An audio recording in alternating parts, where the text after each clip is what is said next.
Então, começamos agora, a gente está há 10 minutos, não é? Ok.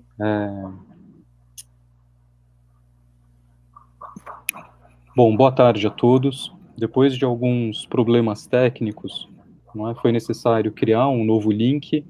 Esse novo link ele acabou de ser criado, eu acabei de passar ele para os grupos que receberam a divulgação do lançamento do livro da professora Rosa. E, enfim, agora, de fato, começamos, não é? E eu começo de forma muito pontual, não é?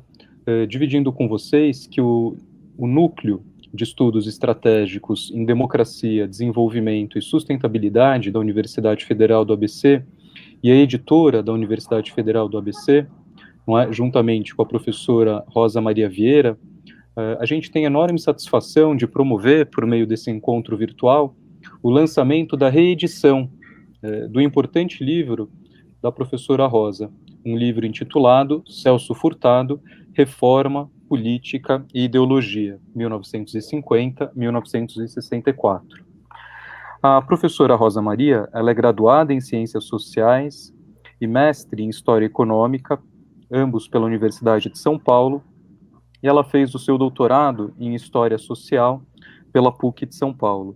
Ela é professora da PUC de São Paulo, foi professora durante muitos anos da Fundação Getúlio Vargas e hoje está envolvida com outras atividades, não é, para além da sala de aula, na Fundação Getúlio Vargas. A Rosa tem larga experiência, não é, em docência e em pesquisa, sobretudo nas seguintes áreas: história econômica, historiografia econômica brasileira, pensamento econômico e social brasileiro. Rosa, é um, é um grande prazer te receber aqui, não é, nesse encontro virtual para a gente fazer o lançamento dessa reedição. Não é? O meu nome, não é, Gabriel Rossini, eu sou professor da Universidade Federal do ABC, eu sou atual coordenador do NIDES e também faço parte do conselho editorial da editora da Universidade Federal do ABC.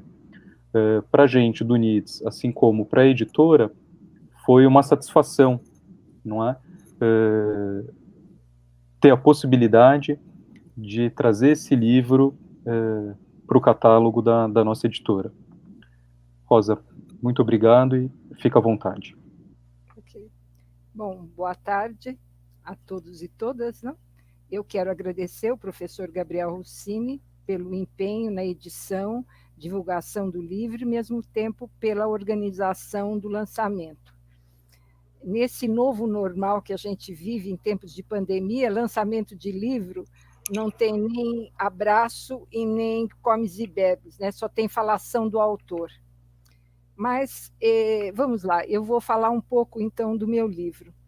O meu livro ele foi resultado, com algumas modificações, é óbvio, do meu doutoramento. E nele eu analiso a produção teórica e o projeto de Celso Furtado entre os anos de 1950 e 1964, que, no meu entender, é um período crucial, não só da elaboração teórica, mas também da atuação do Celso Furtado como homem público. Eu não sou economista, sou historiadora com formação em ciências sociais. E eu estou dizendo isto porque há um significado nessa apresentação, porque, obviamente, eu analisei o pensamento do Celso Furtado de uma forma muito diversa da que certamente faria um economista.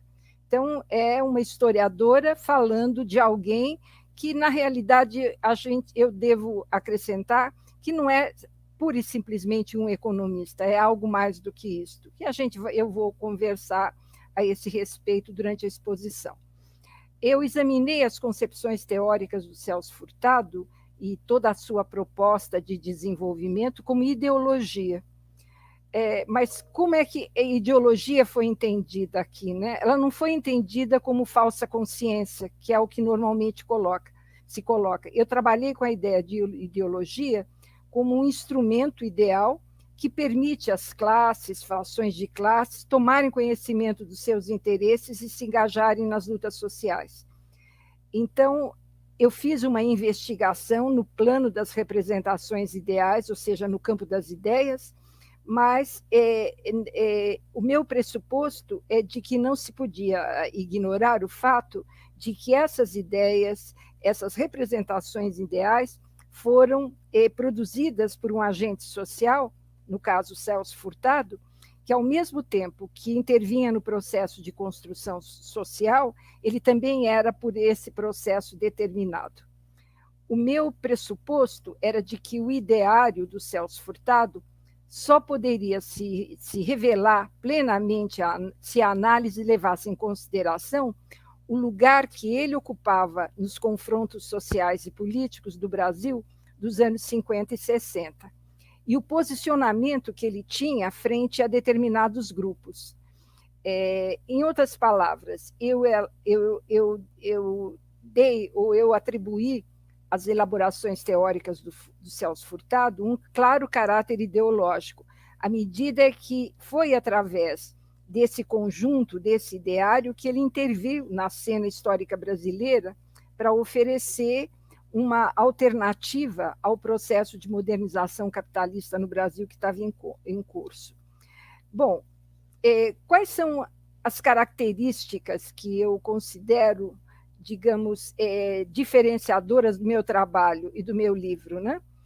Eu trabalho com o Celso Furtado, tendo em vista que ele é dono de uma obra multifacetada, que tem um caráter interdisciplinar e de ressonância mundial. Então, a ideia é de que o Celso Furtado é o mais cosmopolita dos pensadores sociais brasileiros.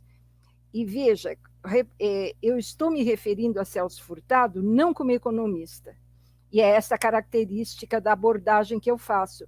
Eu trabalho o Celso Furtado como um pensador social, porque, no meu entender, classificar o Celso Furtado simplesmente como economista, ainda que fosse um cepalino, ainda que ele tivesse um compromisso com a superação do subdesenvolvimento, que obviamente não é pouco, seria empobrecer a percepção da trajetória intelectual do Celso Furtado.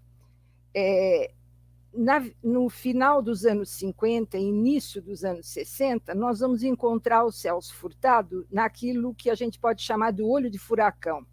Ou seja, ele está bem no coração dos embates pelas reformas no Brasil. E eu entendo que o Celso Furtado, em função dessas lutas, em função dessa inserção, em função das opções teóricas que faz, ele vai construir uma formulação econômica complexa, voltada para a ação transformadora e pensando a questão nacional. E, na medida em que ele elabora todos esses elementos, ele dá origem àquilo que a gente chama de economia política brasileira, e manejando, portanto, os instrumentos as ferramentas de uma ciência que é a economia. E, com isto, o Celso Furtado ele tem uma função, no meu entender, importantíssima e decisiva na construção do pensamento social brasileiro. Então, é daí que vem a ideia de que o Celso Furtado, mais do que um economista, na verdade, ele é um pensador social. E a ligação aliás, que não é minha, essa ligação originalmente é feita pelo Chico de Oliveira, que trabalhou com o Celso Furtado na CEPAL, e essa ideia de que ele está vinculado, de alguma maneira, a uma linhagem de intelectuais brasileiros que, a partir dos anos 30, no bojo do debate público sobre as grandes questões nacionais, colocaram em confronto diferentes projetos de nação. Então, na verdade, a minha ideia é de colocar Celso Furtado ao lado de Caio Prado, de Gilberto Freire, de Sérgio Buarque de Holanda, de Antônio Cândido, Darcy Ribeiro e do próprio Florestan Fernandes. Eu digo próprio Florestan porque também Florestan faria agora 100 anos, como Celso Furtado. Então, na verdade, eu entendo a trajetória do Celso Furtado como uma trajetória que se confunde com a construção do Brasil moderno, né? Se a gente pensar um pouco qual foi essa trajetória, a gente vai encontrar o Celso Furtado integrando o grupo misto BNDES-CEPAL, que vai dar os fundamentos aos planos de meta. Ele é o criador da SUDENE e foi superintendente da SUDENE até 64. E é nesse momento que ele elabora o primeiro projeto de desenvolvimento integrado para o Nordeste, e que se apoiava, esse projeto, numa ideia absolutamente inovadora, a de que os problemas da região não provinham da seca, mas, na verdade, elas provinham de certas estruturas econômicas sociais arcaicas. Ou seja, é interessante que ele vai deslocar a discussão com relação ao atraso, à pobreza do Nordeste, desta visão naturalista ou naturalizada que se dava.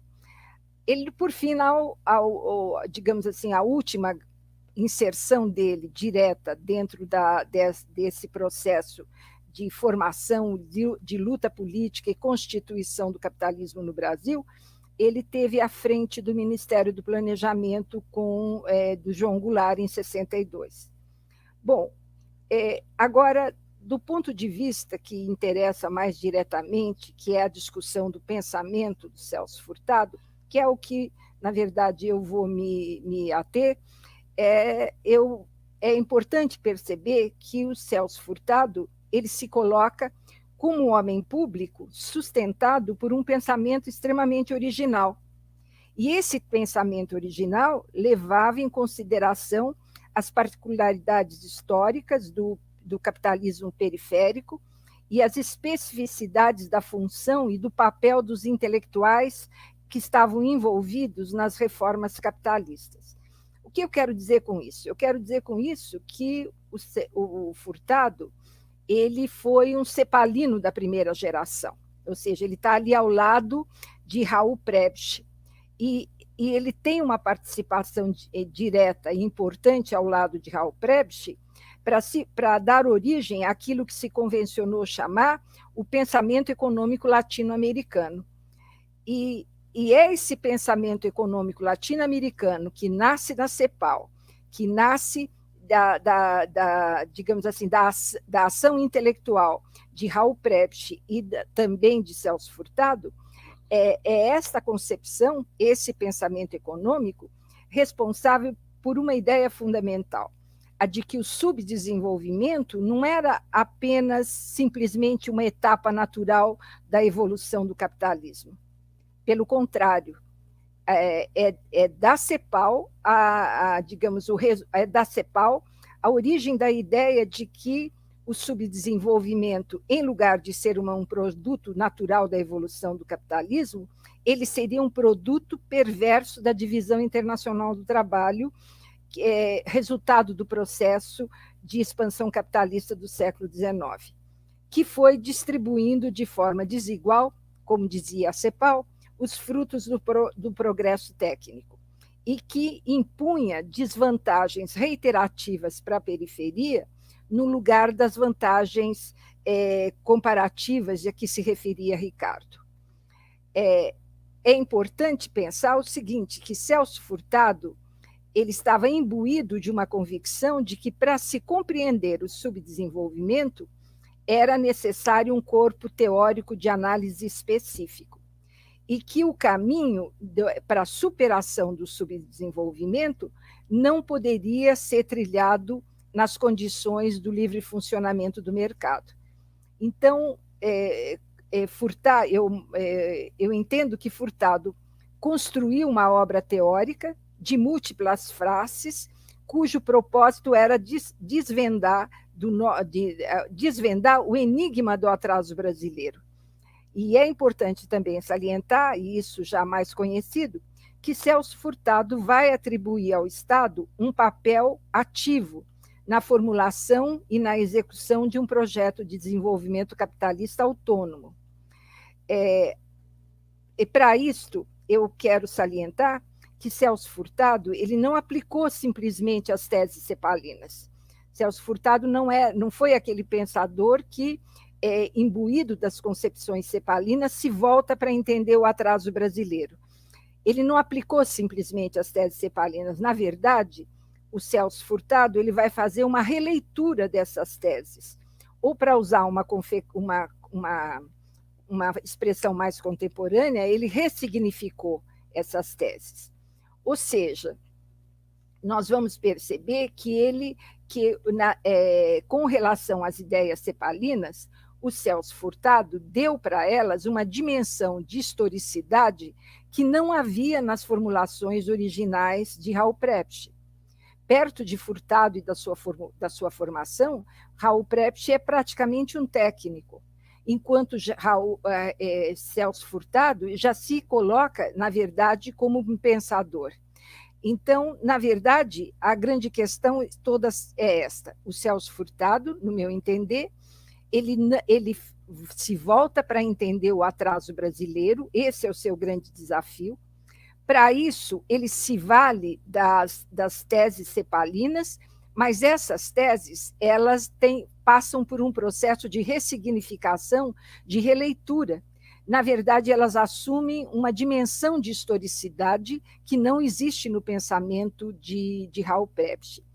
E, veja, além disso, ele vai acomodar essa sua leitura a partir de uma concepção cepalina, digamos, redimensionada, ele vai acomodar essas concepções a uma espécie de substrato teórico-ideológico de bases nacionais, que era exatamente esse pensamento social que vinha se desenvolvendo no Brasil desde a década de 30. Então, de um modo sintético, eu quero dizer que no pensamento de Celso Furtado, nós vamos encontrar as concepções cepalinas, as concepções keynesianas, as teorias de François Perroux, no que diz respeito ao desenvolvimento, as teorias de Karl Mannheim, as teorias de Max Weber e de Joseph Schumpeter, que se mesclam e que se acomodam às temáticas nacionais, ao pensamento social brasileiro compromissado com a modernidade. Então, eu posso dizer, na verdade, que Furtado fez algo que não estava presente no pensamento de Raul Precht. Ele, na verdade, ele colocou a questão nacional, tal como se punha na década de 50, como tema recorrente central da sua obra. E é o fato de tematizar essa questão nacional que faz com que Celso Furtado dê a todo esse manancial de ideias cepalinas uma dimensão de historicidade. Furtado, então a gente tem que entender a relação de Furtado com o entendimento da realidade brasileira da seguinte forma: ele reconhece o nosso atraso como uma parte de um destino comum da América Latina, mas ele coloca que o desafio era entender exatamente a particularidade, a especificidade do subdesenvolvimento brasileiro. Por isso, ele vai se voltar, se preocupar e identificar as peculiaridades da nossa formação histórica através das lentes cepalinas. Então, em suma, ele reconhecia que nosso atraso era parte integrante de um destino comum aos países da América Latina, mas com peculiaridades históricas nacionais. E eu tenho a impressão que, nesse sentido, o livro que é apontado com justa razão como obra-prima de Celso Furtado, o Formação Econômica do Brasil, ele tem o caráter que tem exatamente em função digamos assim, desta linha, dessa formulação de Celso Furtado. Ou seja, tínhamos um destino comum com os nossos irmãos latino-americanos, porém, nós tínhamos uma especificidade, e se quiséssemos entender as razões do atraso brasileiro, seria necessário ir atrás da sua particularidade. Então, eu acho que, de um modo sintético, para que eu possa avançar, eu posso afirmar que o Celso Furtado ele combinava muito bem duas coisas: originalidade teórica com ação reformadora. E é dentro desse contexto que ele cria algumas obras fundamentais e aí lembrando mais uma vez Chico de Oliveira, que explicaram o Brasil aos brasileiros. Formação econômica do Brasil, desenvolvimento e subdesenvolvimento, um projeto para o Brasil, um extraordinário livro que é o Mito do Desenvolvimento Econômico. Toda essa produção, ela tem uma marca, que eu acho que é a marca do Furtado. É o rigor teórico e, ao mesmo tempo, a reflexão engajada, que são os fundamentos da ação. Em todas elas, o Furtado vai fazer uma defesa imperiosa de uma via própria para o desenvolvimento nacional. Com que Celso Furtado identificava o desenvolvimento nacional? Esse desenvolvimento seria um desenvolvimento sustentado pela indústria, importante dizer, não aquela indústria que, segundo o viés keynesiano de análise do próprio Furtado, industrialização por substituição de importações, nascera de uma forma espontânea e que era problemática. Ele imagina um outro tipo de industrialização, onde a presença planejada do Estado elimine aqueles elementos, digamos assim, de problematicidade da industrialização espontânea. Ele imagina que o desenvolvimento nacional passava pela industrialização, por profundas reformas das estruturas arcaicas do campo, pela integração regional, pela desconcentração de renda e incorporação das massas à cidadania econômica e social. E ele tinha a clareza de que esse caminho não seria nunca trilhado com o livre movimento do mercado. E é por isso que ele demanda um Estado planificador, comprometido com políticas econômicas que levassem ou induzissem o sistema à superação e à subordinação externa do subdesenvolvimento. Eu gostaria agora de uma certa forma, dar um outro andamento à minha fala, comentar um pouco a questão do Estado e a questão das elites reformadoras, né? Nós sabemos, obviamente, da inspiração keynesiana quanto à questão do manejo da economia pelo Estado. Mas, da mesma forma como o Celso Furtado participa da elaboração, se apropria das ideias keynesianas e faz, digamos assim, uma ressignificação dessas ideias no que diz respeito à análise do Brasil, o Furtado ele não tomou, simplesmente por analogia, as experiências de intervenção estatal dos países centrais. Então, sua proposição era de que uma política econômica de Estado deveria necessariamente levar em consideração as peculiaridades da nação atrasada.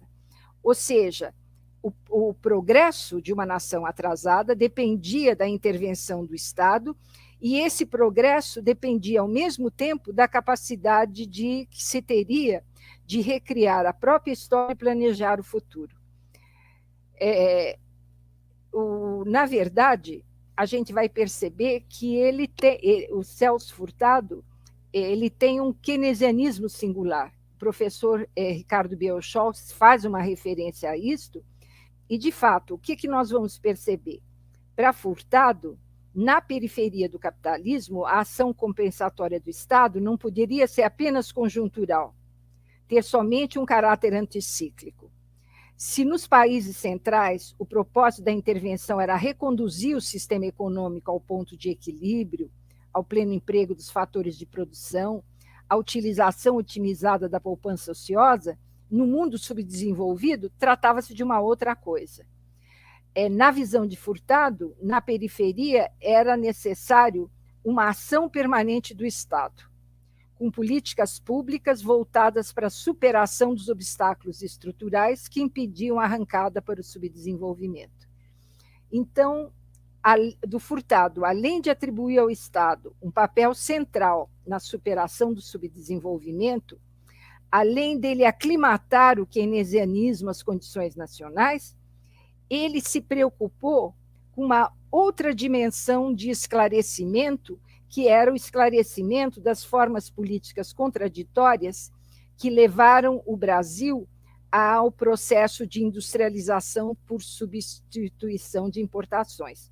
Então, nós vamos perceber que, num dado momento, a análise de Furtado, e isto só foi possível em função da dimensão, digamos assim, a dimensão múltipla da sua formulação teórica.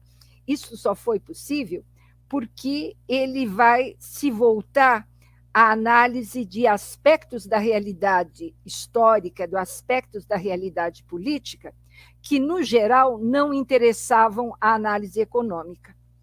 Então, é como se, num dado momento, Celso Furtado se libertasse do olhar do economista e rejeitasse a concepção do Estado como um epifenômeno da economia e mergulhasse a fundo no entendimento das condições sociais e políticas através dos quais foi possível a modernização capitalista industrial no Brasil. Ou seja, há um dado momento que Celso Furtado ele vai se voltar para a análise das condições responsáveis por uma ordem peculiar burguesa aqui no Brasil. Uma ordem peculiar burguesa da qual estavam ausentes as rupturas radicais. É interessante que há 2 livros do Furtado, que são livros hoje muito pouco referidos, mas eles são fundamentais, que é Dialética do Desenvolvimento e Pré-Revolução Brasileira. Nele, o Celso Furtado, ele examina a nossa trajetória, ele examina a nossa história, nossa história política. E ele percebe que, no lugar das transformações estruturais que superassem o passado agrário de base colonial, ele encontrava um tortuoso processo histórico de acomodação entre velhas e novas elites, entre os grupos agrários decadentes e uma classe burguesa em ascensão. Então, o que o Celso Furtado, nessa análise histórico-política que ele vai fazer dessa transição do mundo rural, do mundo agrário para o mundo industrial, o que o Celso Furtado observa? Ele observa que no plano político havia o que ele chamava de indefinição ideológica da camada burguesa industrial. Então ele diz, é isto que vai impedir uma modernização democrática nos marcos institucionais. É isto que permitiu que representantes das oligarquias tradicionais continuassem a controlar o centro de decisão.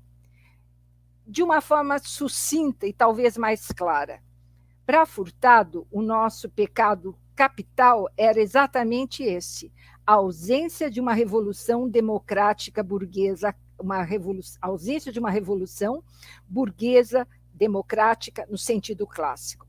No Brasil, na medida em que a indústria se estabeleceu, de acordo com a visão de Furtado, como um subproduto da defesa dos grandes interesses agrários, ele vai mostrar que as mudanças estruturais esperadas numa transição capitalista, elas foram dribladas pelas camadas dirigentes, que se conciliaram com aquelas velhas elites do passado.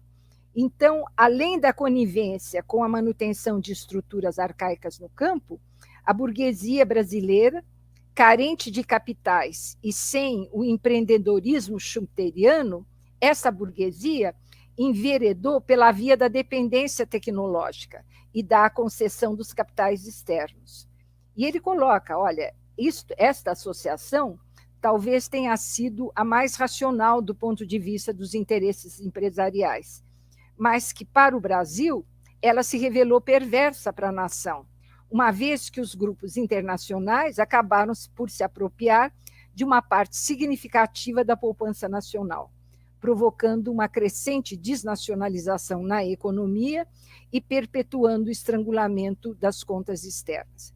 Agora, esse caráter conciliatório entre camadas sociais que ascendem, como é o caso da burguesia industrial, esse caráter conciliatório com as velhas oligarquias agrárias, eles vão também dar ao Estado algumas peculiaridades bastante significativas, a ação do Estado.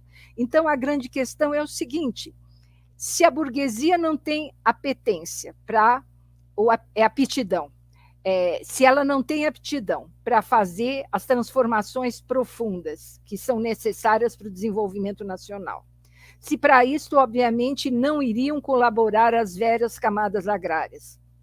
Celso Furtado, que não tem um compromisso ideológico de qualquer natureza com os grupos trabalhadores, com as camadas trabalhadoras, quem ele imagina efetivamente que vai estar como sujeito político no âmbito do Estado, movendo esse conjunto de transformações necessárias? Aí entra a questão, uma questão importante, que é a questão das elites manheimianas. E o Celso Furtado, ele imagina uma inteligência acima das classes, com condições de enxergar mais à frente, e, como disse, acima das classes, que é capaz de levar esse conjunto de transformações no âmbito do Estado. Bom, a pergunta é, quem é essa elite? Ele coloca, são os economistas. Essa formulação, ela tem digamos assim, um sabor, obviamente, antidemocrático. Ela tem um sabor que, de um certo sentido, desmentiria a dimensão democrática das concepções de Celso Furtado. Mas a coisa acho que não é bem assim. Por quê? Por que eu estou dizendo isso? Porque, para Celso Furtado, era impossível um projeto de desenvolvimento nacional sem que a dimensão democrática das relações políticas, das relações sociais fossem mantidas. Não é à toa que, quando há o golpe militar de 1964, quando a ditadura militar se instala e Celso Furtado é exilado, qual é a sua análise? Há uma situação muito específica na França. Sartre ele convida o Celso Furtado para organizar um número da sua revista Tempos Modernos, né? E o Celso Furtado, nessa organização, ele vai falar, obviamente, da situação do golpe, o Brasil, nesse contexto, e na análise de Furtado, o que aconteceria? O Brasil sofreria um processo de pastorização, ou seja, um processo de reprimarização. Então, Furtado identificava, obviamente, o crescimento, a transformação democrático-política com a questão do desenvolvimento. Então, para ele, a ditadura, na verdade, resultaria fundamentalmente no quê? No retrocesso, na questão da reprimarização ou na pastorização. Bom, a gente sabe que a ditadura militar levou à frente um projeto de industrialização, o crescimento industrial, o milagre brasileiro, em que pese arroxo salarial e outros elementos constituintes, na verdade, a gente vai perceber que houve um desenvolvimento industrial, houve um crescimento industrial, houve um milagre. Bom, mas qual é a resposta? E a Maria da Conceição Tavares, eu acho que dessa turma de cepalinos, ela já mais uma cepalina de segunda geração, eles vão mostrar, basicamente, que era possível o crescimento, o desenvolvimento capitalista com o processo de concentração de renda. Então, essa é a grande questão. Agora, como é que Celso Furtado se coloca nesse contexto? Ele vai se colocar, eu acho, no meu entender, em termos magistrais, ou seja, ele escreve o mito do desenvolvimento econômico. E no mito do desenvolvimento econômico, ele diferencia claramente o que é crescimento e o que é desenvolvimento. Bom, eu posso encerrar a minha fala. Eu não peguei, não trabalhei, não analisei as obras de Furtado além de 1969, 70, não trabalhei com isso. Como eu disse a vocês, o propósito do meu livro era trabalhar aquele momento em que ele é o homem público e, ao mesmo tempo, intelectual engajado, que é aqui, no caso brasileiro, até 64. Mas eu posso falar alguma coisa do período final da vida de Celso Furtado, né? Ele foi embora, ele partiu em 2004, ele estava lúcido, pessimista, né? E tinha uma percepção bastante trágica da ainda que estava por vir, né? Não sei até onde seria, digamos, ele poderia imaginar as atrocidades que vivemos agora. Mas ele percebeu muito claramente que aquele sistema anterior, no ponto de vista do capitalismo mundial, do ponto de vista do capitalismo global, que havia permitido a industrialização e os projetos de desenvolvimento para a América Latina, não existiam mais. Celso Furtado foi um homem da social-democracia. Ou seja, e pouco antes da sua morte, ele percebe claramente que esse sistema anterior, que havia permitido a industrialização na periferia, havia permitido projetos de desenvolvimento na América Latina, isso já não existia mais. No lugar, era uma outra ordem, ele percebia claramente uma outra ordem, uma outra ordem numa era pós-keynesiana, onde as estruturas nacionais já estão atrofiadas, com o sistema produtivo transnacional globalizado, com a degradação dos segmentos industriais do tecido produtivo e com ampla geração de desemprego. E ele percebia claramente que novas estruturas de poder agora se impunham ao Estado e às empresas privadas nacionais, que eram os grandes oligopólios. Nas últimas publicações, como, por exemplo, Longo Amanhecer, ou como Brasil, uma construção interrompida, Celso Furtado ele percebia que do projeto de construção nacional, da qual ele participara, restava apenas uma pequena margem para manobra e que se reduzia cada vez mais. Daí aquela frase que é extremamente dolorosa, mas real, que a distância entre o que somos e o que esperávamos ser, ela estava cada vez maior. E ele faz algumas referências no Longo Amanhecer ao predomínio, ele faz uma referência ao predomínio da ideia, hoje há uma ideia predominante de que o Estado é um trambolho. E ele sempre lembra, né? E sem o Estado, o que fica é o mercado. Retira o Estado, o que se mantém é o mercado. E a lei do mercado, sabemos, é a lei do mais forte, é a lei do mais poderoso, do grande capital. E ele, no Brasil, uma construção interrompida, ele alerta que os novos tempos vieram acompanhados, e aí, literalmente, vou citar, por uma ofensiva que visa vacinar a nova geração contra todo o pensamento social que seja inspirado na lógica do mercado. Portanto, vazio de visão histórica. E ele diz, o resultado disto é que a grande maioria está convencida da inocuidade de qualquer tentativa de resistência e de que o papel dos líderes atuais, os líderes políticos atuais, seria o de liquidatários do projeto de desenvolvimento que cimentou a unidade do país. Resistir a essa visão, a visão ideológica dominante contemporaneamente, ele diz, seria um gesto quixotesco para suscitar riso da plateia, quando não desprezo do seu silêncio. Mas como que buscando um alento para si mesmo, e eu acho que para nós, né, ele lembra que a história ainda não terminou e ninguém pode estar seguro de quem será o último a rir ou a chorar. Então, basicamente isso. Mas agora gostaria de pontuar uma coisa que não falei. Do livro, eu tenho um especial apreço pelo anexo. E nesse anexo é uma longa entrevista que eu fiz com o Celso Furtado em 1961. Perdão, vejam só que ato falho danado, né? Eu fiz essa entrevista e ela vai ser, deixa eu ver exatamente aqui a data. Eu fiz essa entrevista com o Celso Furtado, vamos recuperar o ato falho aqui na brincadeira. Ela foi feita no dia 6 de agosto de 2001, e essa entrevista ela foi revista pelo próprio Celso Furtado em julho de 2002.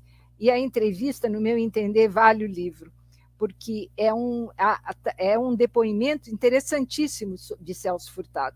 Eu tenho a impressão que, além desse depoimento, um outro que acompanha de perto esse processo, digamos assim, quase que memorialístico de Furtado, é o Longo Amanhecer, um documentário extraordinário feito pelo Marielle. Então, é isso. Deixa eu mostrar o livro, eu acho linda a capa desse livro. Ok? Né? De fato, a capa ficou muito bonita, e a Rosa Freire, ela gentilmente cedeu a foto, não é? E o texto manuscrito que aparece aqui na parte... aparece aqui Esse é texto um texto do manuscrito Formação é Econômica. a formação econômica, aquela Formação loucura do Econômica. Celso Furtado manuscrever Uhum. Formação Econômica e mandar os originais por correio, né? Rosa, foi excelente. Foi, de fato, uma aula que eu acho que vai ser muito acessada e muito vista, né, pelos interessados daqui para frente. Eu divido com você que a gente vai publicar, a gente vai fazer uma breve edição desse vídeo, né, sobretudo para tirar aquela parte inicial, quando a gente conversou, não é, e de fato o lançamento não tinha começado, e a gente vai publicar em algumas páginas. Não dissemos nenhuma impropriedade, espero. Eu acho que a gente vai ter que rever, não é, as coisas que escapam. Mas, de qualquer forma, a gente vai tirar essa parte inicial e vai vincular em alguns sites, dentre eles o site do UNIDS. Tá, Tá ok. bom? Eu fico muito agradecido, Rosa, foi ótimo. Que bom. E para atenuar essa situação de pandemia e um lançamento virtual, eu te convido depois para a gente comer uns acepipes com um bom vinho e conversarmos. E vai ser muito bom. Então, obrigada pela oportunidade. Tá? Muito Bye, bye. obrigado, Rosa.